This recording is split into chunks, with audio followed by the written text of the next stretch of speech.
hərəkət və hökm bir-biri ilə qarşılaşdırılır. Hərəkət və hökm də bir-biri ilə qarşılaşdırılırsa, orada amma ancaq lakin bağlayıcılarında işlənə bilər. Bir də sonuncu var uşaqlar. Demək, hansı bağlayıcıdır o? O da aydınlaşdırma bağlayıcısıdır. Aydınlaşdırma tabilikdə də var, tabisizdə də var. Hər ikisində var. 4 yazılır bura, aydınlaşdırma.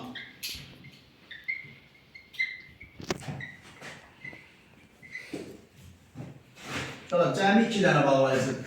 2 bağlayıcısıdır, bir də belək. 2 belək. Bu 2 bağlayıcısından çoxlu istifadə edirik. Çox istifadə edirik. Məsələn, deyir ki, müəllim dedi ki, filan otağa gəlir. Fikirləşdim ki, gəlməyəcəksən. Bilirdim ki, cavab A olacaq. O qədər belə bu tipdə 2-dən istifadə edirik ki. Yaxud deyir ki, məlum oldu ki,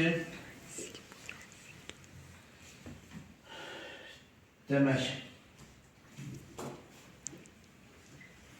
imtahan sabah olacaq. Görsən, 2 bağlayıcısından istifadə elədik. 2 bağlayıcısı tək yazılan bağlayıcıdır, təkrarlanan bağlayıcıdır və özündən sonra vergül qoyulur. Nə demişdik? Dedi ki, tək yazılan bağlayıcılarından əvvəl vergül qoyulur. 2 bağlayıcısından isə sonra vergül qoyulur. Aydın oldu. Bağlayıcıların bayaq quruluşu haqqında şifahi demişdim. Təzədən bax, burada nümunələrimiz var. Təzədən bağlayıcının quruluşu haqqında yenə də deyim. Uşaqlar, sadə bağlayıcı, mürəkkəb bağlayıcı, sadə bağlayıcı, mürəkkəb bağlayıcı. Bax, madam ki, 2 dənə sözdürsə mürəkkəbdir. Bir halda ki, mürəkkəb bağlayıcıdır. Ondan sonra, hərçənd sadə bağlayıcıdır. Hərçənd ki, mürəkkəbdir. 2-ni yanına qoşduq, mürəkkəb olacaq. Hərçəndin özü tək işlətdik, sadə olacaq. Burada hər sözünü görürsünüz. Bunu mürəkkəbə bənzətməyin, mürəkkəb deyil bu.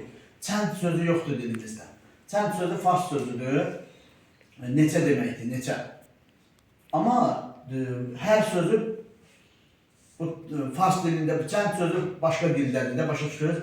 Ona görə bizim dilə keçibsə də tərcüməsi yoxdur da. Bizim dildə bu sözün tərkibində tərcüməsi yoxdur. Ona görə bu söz bütövlükdə hərçənd sadə bağlayıcı götürüləcək, mürəkkəb bağlayıcı götürülməyəcək.